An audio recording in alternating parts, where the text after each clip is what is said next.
Pus-pusa ng paghahanda ng triathlete star na si Faith Garcia para sa ikalawang edisyon ng Nueva Ecija Marathon na gaganapin ngayong Hulyo. Yan ang sentro ng balita ni teammate Bernadette Tinoy.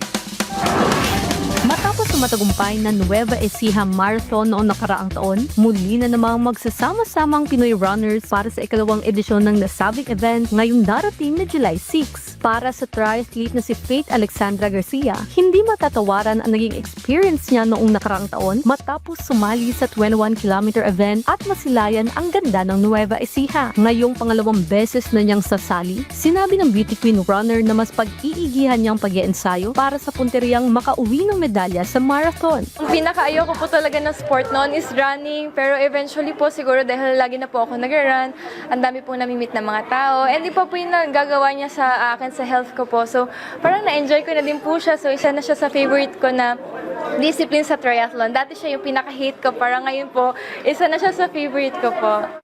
Ayon kay Jose Ramizares, main organizer ng Nueva Ecija Marathon, bukas na ang registration nila para sa mga nais sumali sa 5-kilometer, 10-kilometer, 21-kilometer run at 42-kilometer full marathon. Aside sa magandang tanawin sa Nueva Ecija, sa Gimba, Tukuyapo, magkakaroon din ng mga, mapaparangalan na rin yung mga age group winner.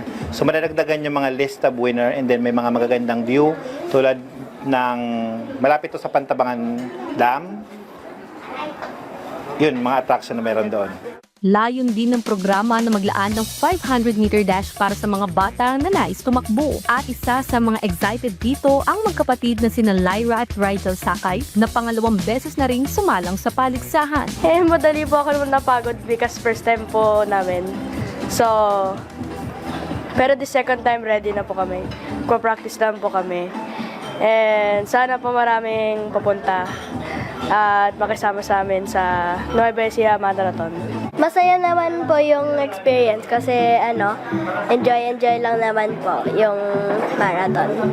Dagdag pa ng organizer na bisitahin lamang ang kanilang Facebook page na Nueva Ecija Marathon para sa mga may katanungan at gustong lumahok sa patimpalak. Bernadette Tinoy para sa Atletang Pilipino para sa Bagong Pilipinas.